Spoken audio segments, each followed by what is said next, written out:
Puasa bukan sekedar lapar dahaga, tapi puasa itu menahan seluruh anggota badan dari dosa. Assalamualaikum warahmatullahi wabarakatuh, saudara-saudariku yang dirahmati oleh Allah. Hari ini kita memasuki hari kedua puasa. Mungkin tubuh kita mulai beradaptasi. Rasa lapar dan haus mulai terasa, tapi insya Allah masih bisa kita tahan. Pernahkah kita bertanya, cukupkah hanya menahan lapar dan haus? Coba kita renungkan sejenak. Di tengah kemacetan jalan Asia Afrika, atau saat mengantri di restoran cepat saji di Paris, Panjapa, mungkin kita bisa menahan diri untuk tidak makan dan minum. Tapi bagaimana dengan lisan kita? Masihkah kita bergunjing tentang rekan kantor? Masihkah kita menyebarkan gosip di grup WhatsApp? Bagaimana dengan pandangan kita saat berjalan di mall? Apakah mata kita masih berpuasa? Bagaimana dengan telinga kita? Masihkah kita mendengarkan musik yang melalaikan atau gosip yang tak bermanfaat? Saudaraku, puasa yang hanya menahan lapar dan haus tetapi masih melakukan maksiat, ibarat tubuh yang berpuasa tetapi ruhnya kelaparan.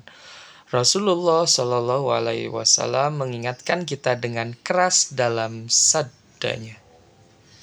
Saudaraku, Allah Subhanahu wa taala berfirman dalam Quran surat Al-Baqarah ayat 183. Ya ayyuhallazina amanu kutiba alaikumusyamu kama kutiba alal ladzina min qablikum la'allakum tattaqun. Wahai orang-orang yang beriman, diwajibkan atas kamu berpuasa, sebagaimana diwajibkan atas orang-orang sebelum kamu agar kamu bertakwa. Tujuan utama puasa adalah mencapai ketakwaan. Takwa bukan sekedar menahan lapar, tetapi menjaga diri dari segala hal yang dimurkai Allah, baik lahir maupun batin. Puasa adalah sekolah yang mengajarkan kita mengendalikan seluruh anggota tubuh. Dalam sebuah hadis yang diriwayatkan oleh Imam Bukhari, Rasulullah Shallallahu Alaihi Wasallam bersabda, yang artinya, barang siapa yang tidak meninggalkan perkataan dusta dan perbuatan dusta, maka Allah tidak butuh ia meninggalkan makan dan minumnya. Hadis riwayat Bukhari. Subhanallah, ini adalah peringatan keras. Jika puasa kita hanya sekedar menahan lapar dan haus, tetapi lisan masih berkata dusta, masih menggunjing, masih mengadu domba, maka puasa kita sia-sia di sisi Allah.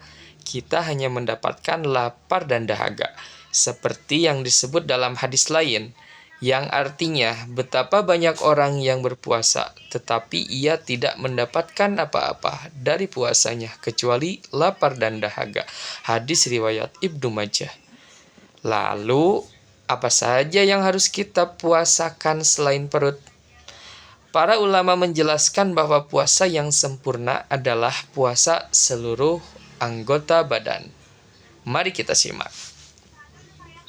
Pertama, puasa lisan. Lisan adalah anggota tubuh yang paling banyak menjerumuskan, gibah atau menggunjing, namimah atau adu domba, dusta, mencela, dan perkataan sia-sia adalah dosa-dosa yang sering diremehkan. Padahal dalam hadis Nabi Shallallahu Alaihi Wasallam bersabda, Islamnya seseorang tidak sempurna hingga ia meninggalkan perkataan sia-sia. Di bulan Ramadan, kita dilatih untuk berkata baik atau diam. Di era digital seperti sekarang, lisan tidak hanya berupa ucapan, tetapi juga tulisan di media sosial. Berapa banyak komentar pedas, komentar fitnah, ataupun gunjingan yang kita sebarkan melalui keyboard ponsel kita. Sadarilah, semua itu akan ditanya di akhirat. Yang kedua, puasa pandangan. Allah berfirman dalam Quran surat An-Nur ayat 30-31, yang artinya, katakanlah kepada orang laki-laki yang beriman, hendaklah mereka menahan pandangannya. Puasa pandangan berarti menjaga mata dari melihat hal-hal yang diharamkan. Di kota Bandung, godaan pandangan sangat besar. Iklan-iklan di jalanan, tayangan di televisi, konten di media sosial, hingga pemandangan di pusat perbelanjaan. Jika mata tidak kita jaga, puasa kita bisa ternoda. Yang ketiga, puasa pendengaran. Telinga juga harus berpuasa. Mendengarkan gibah sama dengan melakukan gibah. Mendengarkan musik yang melalaikan, gosip yang tidak bermanfaat, atau berita-berita hoaks. Semua itu mengurangi pahala puasa kita. Gunakan telinga untuk mendengarkan Al-Quran, kajian, atau hal-hal yang baik lainnya. Yang keempat, puasa hati. Ini yang paling penting. Hati adalah raja dari seluruh anggota tubuh. Jika hati bersih, seluruh anggota tubuh akan bersih. Jika hati kotor, semuanya akan kotor. Puasa hati berarti membersihkan hati dari dengki, iri, sombong, ria, dan penyakit hati lainnya. Isi hati dengan cinta kepada Allah, zikir, dan rasa syukur. Bagaimana dengan relevansi kehidupan kita di Bandung? Saudaraku, kita hidup di kota metropolitan yang penuh dengan godaan.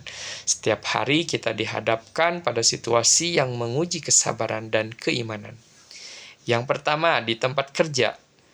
Godaan untuk menggunjing tentang atasan atau rekan kerja sangat besar. Apalagi saat jam makan siang, obrolan ringan sering berubah menjadi gunjingan. Ingatlah, saat berpuasa kita harus menjaga lisan.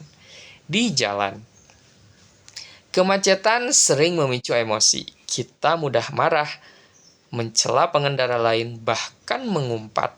Padahal puasa mengajarkan kita untuk sabar dan menahan amarah.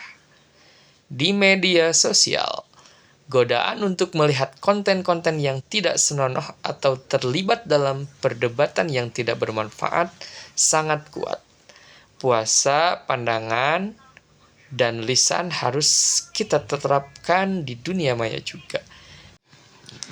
Di mall atau pusat perbelanjaan, pemandangan yang dapat mengundang syahwat seringkali tidak terhindarkan. Maka kita harus benar-benar menundukkan pandangan. Syekhul Islam Ibnu Taimiyah rahimahullah berkata, puasa yang sempurna adalah menahan seluruh anggota badan dari perbuatan dosa, bukan hanya menahan makan dan minum. Dikisahkan suatu hari seorang perempuan datang kepada Aisyah radhiyallahu anhu. Perempuan itu berkata, "Wahai Ummul Mukminin, aku telah berpuasa, tetapi aku takut puasaku tidak diterima." Aisyah bertanya, "Mengapa?" Perempuan itu menjawab, "Aku sering mendengarkan gibah dari tetanggaku dan aku diam saja." Aisyah berkata, "Kalau begitu, engkau telah melakukan dosa, sebab mendengarkan gibah sama dengan ikut serta dalam gibah. Hendaklah engkau bertaubat kepada Allah dan menjaga telingamu." Saudaraku, Aisyah mengajarkan bahwa puasa pendengaran itu penting. Diam saat mendengar gunjingan, apalagi menyetujuinya, dapat merusak pahala puasa. Nah, saudaraku, kesimpulan dari ceramah kita hari ini yaitu, pertama, puasa bukan sekedar menahan lapar dan haus, tetapi menahan seluruh anggota badan dari dosa. Yang kedua, ada 4 anggota tubuh yang harus kita jaga: lisan, pandangan, pendengaran, dan juga hati. Ketiga, jika kita hanya lapar dan dahaga, puasa kita sia-sia. Kita harus memastikan bahwa puasa kita berkualitas di sisi Allah. Nah, hari ini coba lakukan 3 hal sederhana ini. Yang pertama, jaga lisan. Berkomitmen untuk tidak mengunjing, tidak menyebarkan gosip, dan tidak berkata kasar. Jika tidak ada hal yang baik, lebih baik diam. Kedua, jaga pandangan. Saat berjalan di luar rumah atau membuka media sosial, usahakan untuk menundukkan pandangan dari hal-hal yang diharamkan. Yang ketiga, isi waktu luang dengan ibadah.